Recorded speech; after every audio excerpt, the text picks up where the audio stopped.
여러분 안녕하십니까? 오성명리의 매산입니다. 2018년 무술년도 이틀밖에 안 남았네요. 올해는 유난히도 어려운 겪는 일들이 많은 한 해였던 것 같습니다.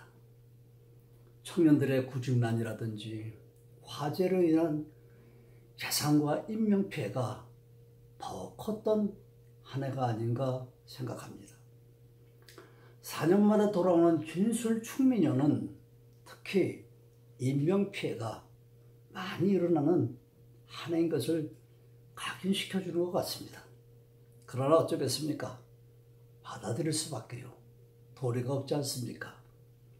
그런데 문제는 다가오는 내년 기해년도 그리 밝게 보이지 않으니 우리 서민의 삶이 녹록지 않을 것 같습니다.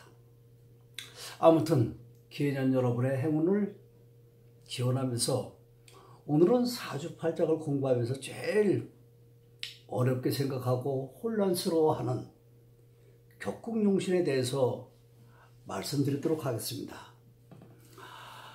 먼저 격국용신을 하게 되면 체형을 먼저 알아야 됩니다만 이 체형을 이해하지 않고서는 격국용신을 알기가 힘듭니다. 그래서 오늘은 격국용신을 말씀드리기 전에 먼저 체와 용의 관계를 먼저 말씀드리도록 하겠습니다. 체와 용의 관계는 주객의 관계입니다. 상화의 관계고 강약의 관계고 또한 왕세의 관계입니다. 이처럼 체용의 관계는 무한대로 뻗어나갈 수 있는 그런 관계입니다. 한마디로 요약하면 힘의 관계인 것입니다. 즉 힘이 있으면 최고, 힘이 없으면 용이라는 것입니다. 이 세력의 힘은 있다가도 없게 되고 또 없다가도 있게 되는 다시 힘이 생기게 된다는 것입니다. 이러한 현상을 체용의 변화 또는 격의 변화라고 합니다. 자, 그럼 격국용신이란 무엇이냐? 먼저 격이란 무엇이냐부터 말씀드리도록 하겠습니다. 격이란 꼴이다, 가다다. 우리가 그전에 양복점에서 양복을 치던 가봉한다고 들었습니까? 그 사람의 틀을 먼저 잡습니다. 즉 우리 팔자에서 꼴이다, 격이다 하는 것은 내 팔자 중에서 어떤 글자가 가장 힘이 있느냐, 가장 힘 있는 글자가 천간의 글자로서 어떤 것이 가장 힘이 센 글자냐. 가장 힘이 세다는 것은 월지에 통근하면서 또 월지에 생록왕을 얻는 글자가 가장 세다. 자, 그럼 어떤 것이 가장 센 글자인지 좀 하나 알아보겠습니다.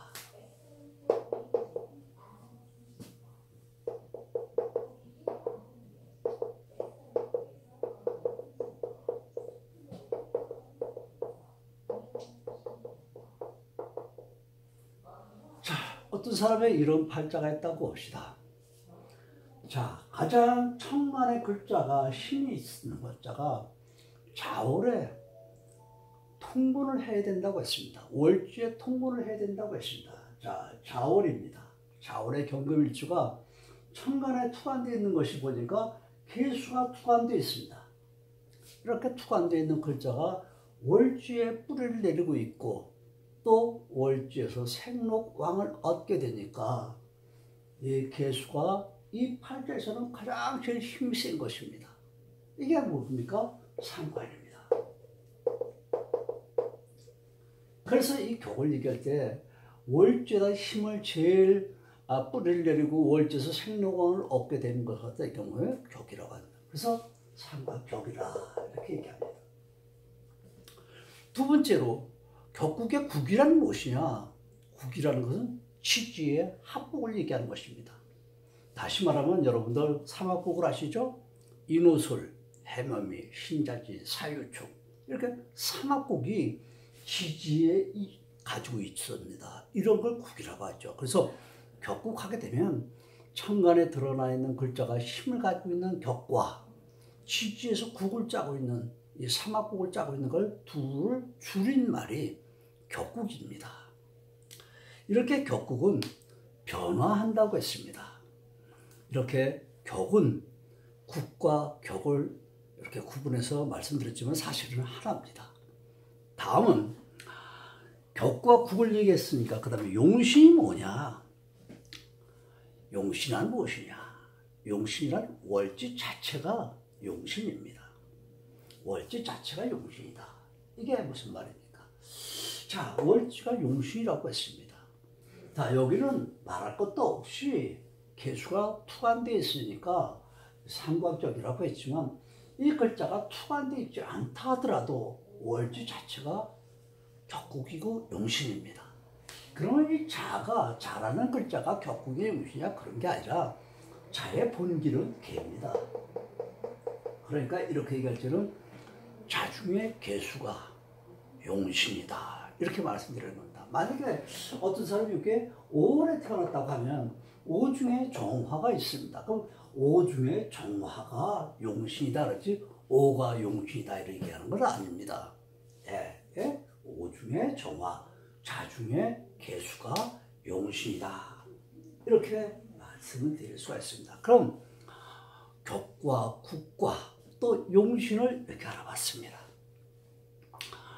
그 용신이라는 이 말 자체가 차고 넘칩니다. 그러니까 이 용신에 대해서 혼란을 겪게 되어 있는 것입니다. 사실 이 뜻을 이해하게 되면 하나도 어려울 일이 없습니다.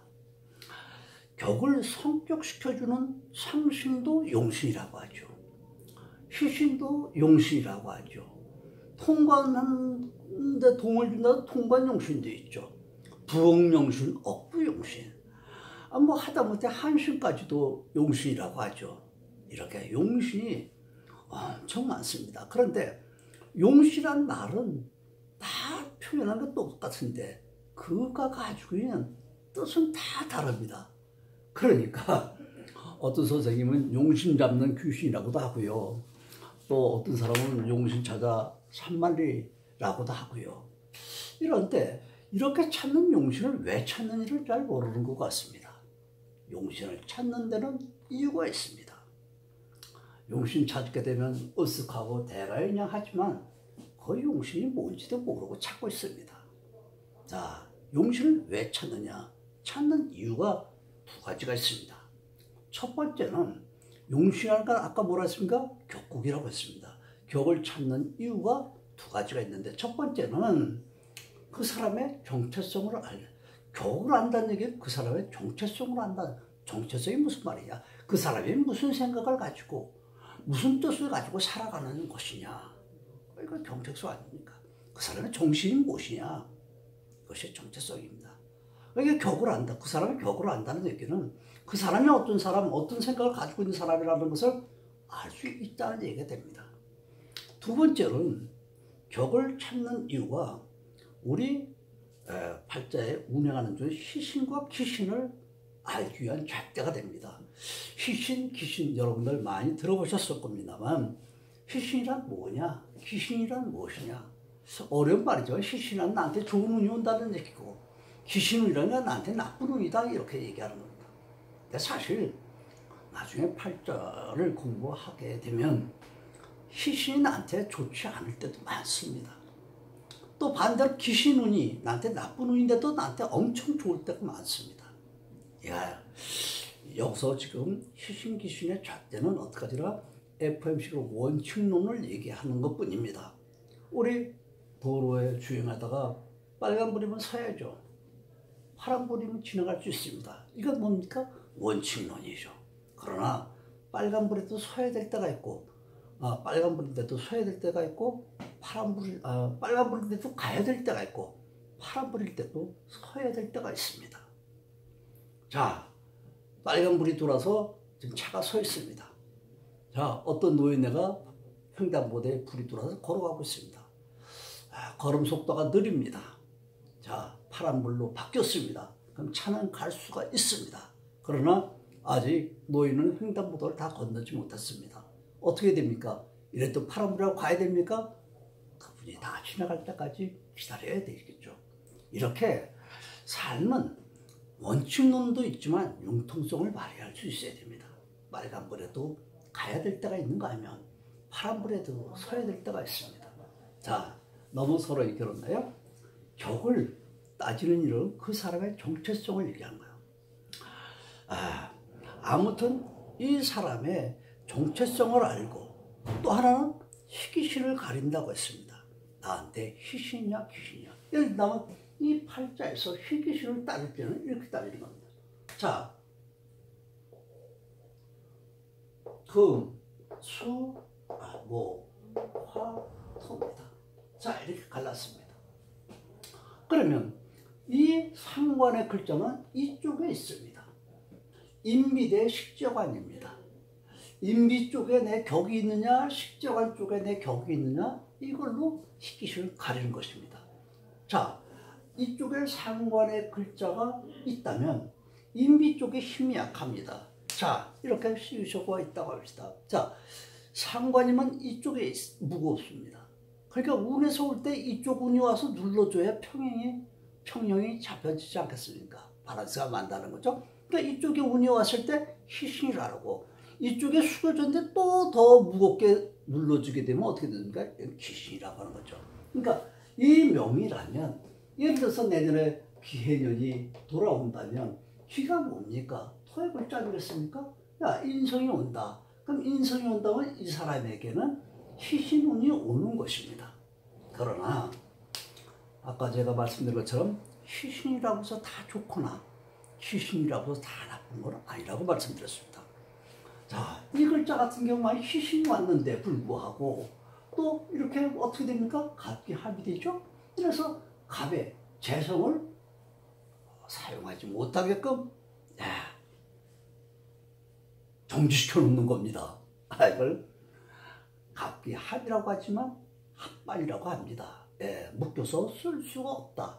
재물을 묶어서 쓰지 못하게 하는 희신인데 내 죄를 묶어서 쓰지 못하게 한다면 나한테 좋은 건가 나쁜 겁니까? 나쁜 거죠. 근데 희신이니까 귀신이니까 희신입니다. 이렇게 희신이라고 해서 다 좋거나 귀신이라서 다 나쁜 것은 아니다.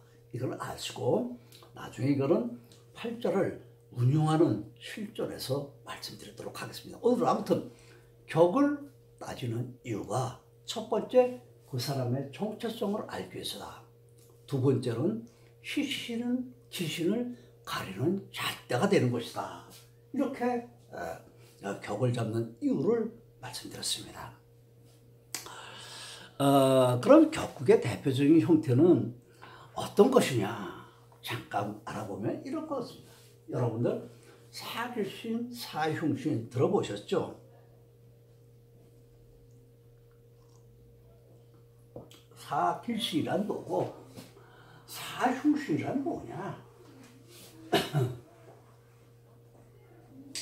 자, 사길신.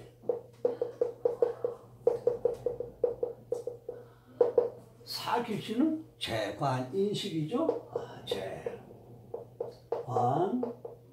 재관인식입니다. 이 재라는 정편조를 같이 붙여서 얘기하는 것이고, 관격이라고 하는 건 정관격을 얘기하고, 인격, 그 다음에 식신격을 얘기한다. 그럼 다시 사흉신은 뭐냐? 사흉신은 살이라는 건 뭡니까? 평관격을 얘기하는 거죠. 그 다음에 상은 상관격을 얘기하는 것이고, 그 다음에 겁은 겁제격을 얘기하는 것이고, 이는 양인격을 얘기하는 거죠. 자, 사길신에 재격, 관격, 인격, 식신격이 있고, 사흉신의 격에는 살격, 상관격, 겁제격, 양인격 이렇게 네 가지가 있습니다. 이것을 사길신은 순용한다고 하고요. 순용 아시죠? 그 다음에 사흉신은 역용한다고 했습니다. 순용이 뭐고 역용이 뭐고 또 네. 이 순용은 상생하는 구조를 말하는 것이고요. 역용한다는 건 상극하는 구조를 말씀드린 겁니다. 예를 든다면 이렇게 비식, 재관이 있다고 합시다. 그러면 이 어떤 사람에게 이 제격이라고 합시다. 그러면 이 제격이면 이것은 사킬시니까 수명해야 된다는 거 아니겠습니까? 그러니까 도와주는 힘이 세죠. 우리가 식신생재, 식신생재 하죠? 식신이 죄를 도와주는 겁니다. 그 다음에 관성이 죄를 보호해야 된다. 그래서 관성이 필요합니다. 이 관이라고 할 땐 아까 살도 있고 정관도 있지만 여기서는 정관을 얘기하는 거죠. 네, 정관이 죄를 보호한다. 이 정관이 죄를 보호한다는 게 무슨 말일까요? 이 죄를 공격하는 것은 어떤 글자가 공격하게 됩니까? 비겁의 글자가 공격하는 것이죠. 네. 이렇게 비겁의 글자가 공격하는 것은 이 비겁을 공격해 주는 글자가 어떤 겁니까? 관성 아닙니까? 그러니까 이 관성이 비겁을 제압해서 나를 죄를 공격하지 못하게 방어막을 친 거죠. 그래서 관이 죄를 보호한다. 이렇게 말씀드리는 이렇게 식신생재 죄가 관을 생해주는 이런 글자를 수령의 격국이다. 이렇게 얘기할 수 있었다. 이걸 이제 생하는 구조다. 네. 다음에 역용이란 뭐냐? 극하는 구조입니다. 극하는 구조란 또 무엇이냐? 역용의 글자라고 하는 것은 자,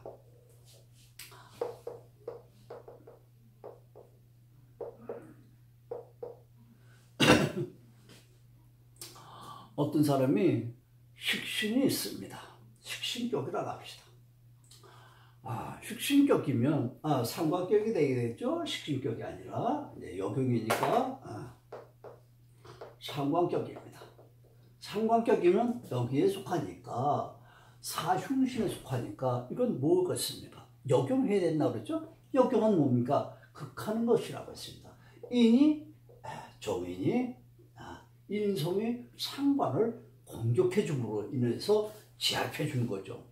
네, 아까는 상생하는 구조로 이번에 역용이라는 건 극하는 구조로 갔을 때 다시 말하면 상관격에 이 정인의 글자가 있다는 이 글자가 무슨 얘기입니까? 이거는 상신이라고 하죠. 이것도 용신입니다.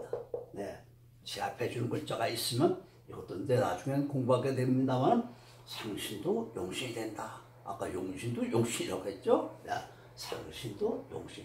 이런 경우에 사필신은 수령의 격국을 이루어줘야 되고 사흉신은 역용의 격국이 이루어져야만 이 격을 유용하게 좋은 격으로 사용할 수 있는 것입니다.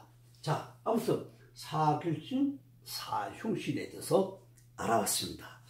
이 사흉신, 사필신 이렇게 격국이 많습니다만은 이 격국을 또 이렇게 나누게 되면 이렇게 월지에서 잡게 되면 격을 월지에서 잡게 되면 어떻게 내격이라고 그러고 또 월지 바깥에서 잡게 되면 또 외격이라고 그러고 뭐 종격이니 화격이니 뭐 잡격이니 기타 등등 해서 저게 헤아릴 수 없이 많습니다.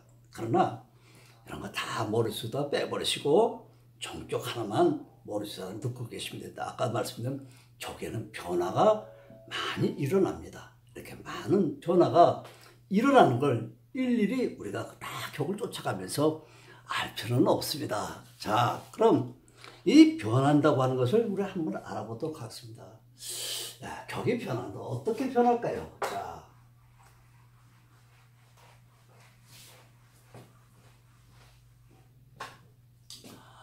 어떤 사람이 이 노래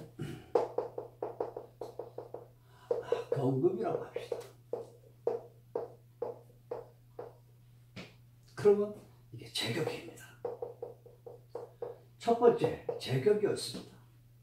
근데 여기 병화가 이렇게 만약에 떠 있다면 이건 뭐겠습니까? 이제 병화가 떠 있으면 살격이 되는 거야. 두 번째는 격이 변해서 살격이 됩니다.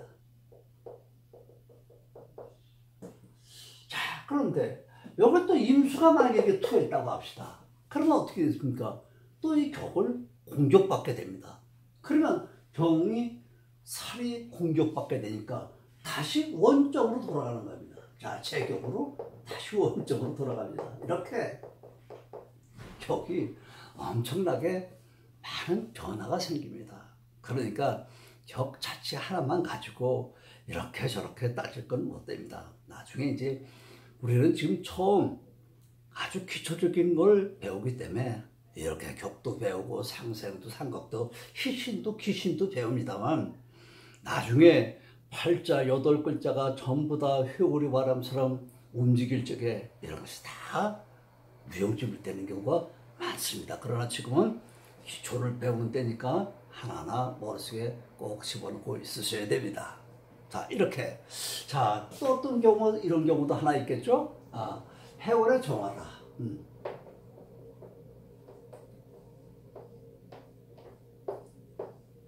이렇게 해월의 정하면 어떻게 되는가? 수국화 이러니까 뭐가 되겠습니까? 자, 광적이 되겠죠. 자, 첫 번째는 광적입니다. 근데 여기 미라는 글자가 이렇게 하나 있다고 칩시다. 그러면 이게 또 목국이 되겠죠? 그러니까 목은 뭡니까? 목생화 이러니까 또 다시 두 번째는 인격이 되는 거죠. 이렇게 격은 내 팔자에서 변하고 또 운에서 변하게 되고 이렇게 변하는 것이다.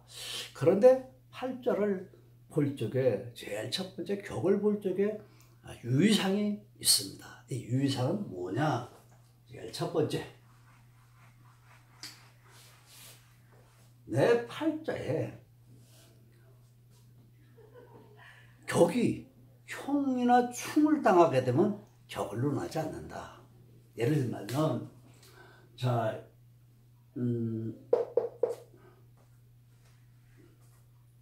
뭐 간목도 좋고 뭐도 다 좋겠죠. 자, 축을 있다고 칩시다. 자, 이럴 때 축이란 글자가 나한테는 재성이면서 월지고 격인데 이것이 공격받는 글자가 된다. 형이나 축이 된다. 예를 들면 여기 미가 있다든지 여기 술이 있다든지 이러면 축이나 형을 받게 되면 격을 논하지 않는다. 이런 얘기입니다. 다시 말하면 어떤 사람의 팔자를 열어봤을 때 월치가 충이나 형을 당하고 있다면 격은 논하지 않는다.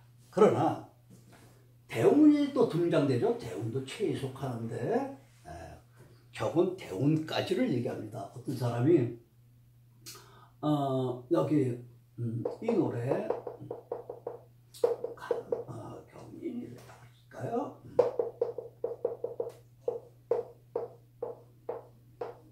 자, 여기 이렇게 해서 이 사람은 재격이었다가 화격으로 바뀌었습니다. 정관격으로 바뀌었습니다. 이렇게 관격으로 바뀌었는데 여기서 만약에 신이라는 이렇게 글자가 있다면 이건 격을 논하지 않는다고 했습니다. 그런데 또 다시 이런 글자들이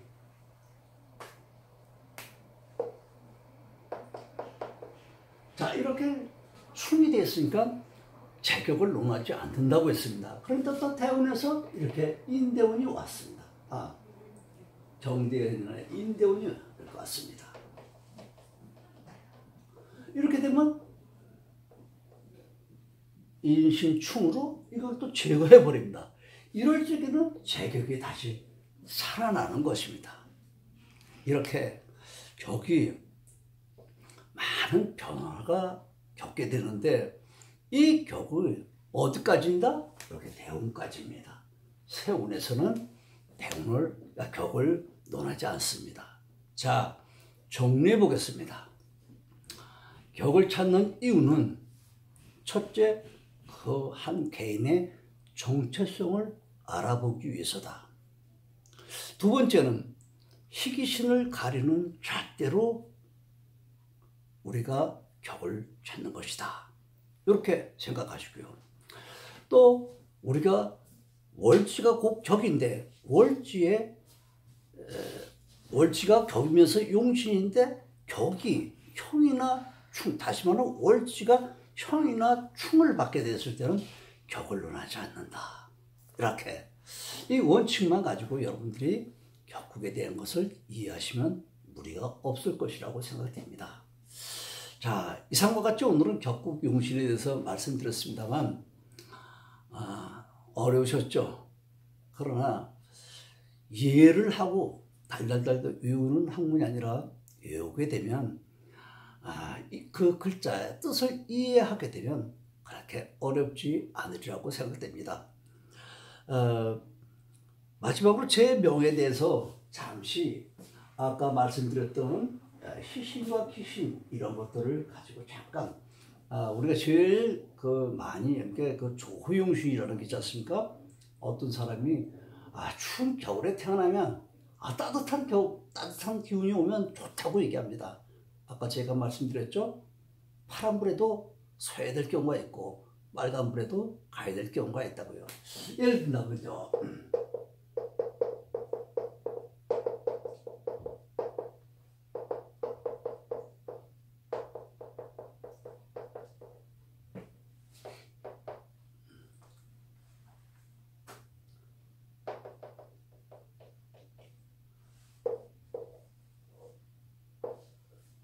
자, 이 사람은 아주 자월의 경금이니까 엄청 추운 겨울에 태어났습니다. 자, 쇳덩어리가 손에 닿기만 해도 그냥 착착 달라붙습니다. 그러니까 자월의 경금이니까 모든 책마다 선생님들이 다 이렇게 얘기합니다. 따뜻한 기운이 오면 아주 좋다고요. 물론 그렇습니다. 추운데 이것저것 따질 것 없습니다. 더운 것만 오면 무조건 좋습니다. 따뜻한 기운이면 좋습니다. 근데 이렇게 따뜻한 기운이 왔을 때 좋아야 되는데 어떻게 좋았느냐? 죽다가 살았죠. 좋다, 나쁘다. 따뜻한 기운이 오면 다 좋다고 하는 책들 선생님들인데 왜 나빴을까요?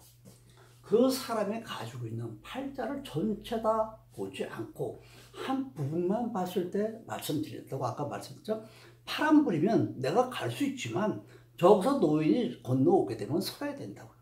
빨간불인데도 갈 수 있고 파란불인데도 설 수 있고 빨간불에 서야 된다, 파란불에 가야 된다는 건 원칙론, FM식의 얘기입니다. 예, 추운 겨울이니까 따뜻한 기운이 운이 오게 되면 아주 좋다고 얘기할 수 있습니다. 그러나 아주 좋기는 고사하고 사람이 죽다가 살아나죠. 왜일까요? 네, 이런 것이 우리의 팔자를 풀어가는데 핵심인 겁니다. 자, 4가 왔다, 5가 왔다. 4가 왔을 때 내 록을 파괴하는 글자가 왔으니까 따뜻한 게 문제가 아니라 내 록을 파괴하는 겁니다. 밥 먹고 살 때 어렵게 되는 것입니다. 자, 5가 왔습니다. 따뜻한 기운이 왔습니다. 내 적을 파괴시키는 글자입니다. 이렇기 때문에 조우용신에서 따뜻한 게 오면 무조건 좋다라고 얘기하는 것은 맞지 않다. 그 팔자마다 다 따뜻한 게 와서 좋은 운도 있는가 하면 따뜻한 게 와서 죽일 수도 있다. 이런 걸 참고적으로 아시고요. 이런 문제는 나중에 팔자를 전체 지금 공부하는 거, 자, 격국이 뭐다, 체가 뭐다, 용이 뭐다, 이 기본적인 틀을 배운 다음에 이렇게 팔자가 현란하게 움직이는 과정을 우리가 알게 되는 것입니다. 지금은 격이 뭐다, 체가 뭐다, 무슨 격국이 정체성은 어떻다 하는 것을 우리가 지금 배우고 있는 중입니다. 여러분, 이틀만 있으면 기해년이 다가오고 있습니다. 기해년도 여러분들 가정에 행운을 기원합니다. 다음 시간에는 체와 용에 대해서 잠시 언급하도록 하겠습니다. 여러분 감사합니다. 안녕히 계십시오.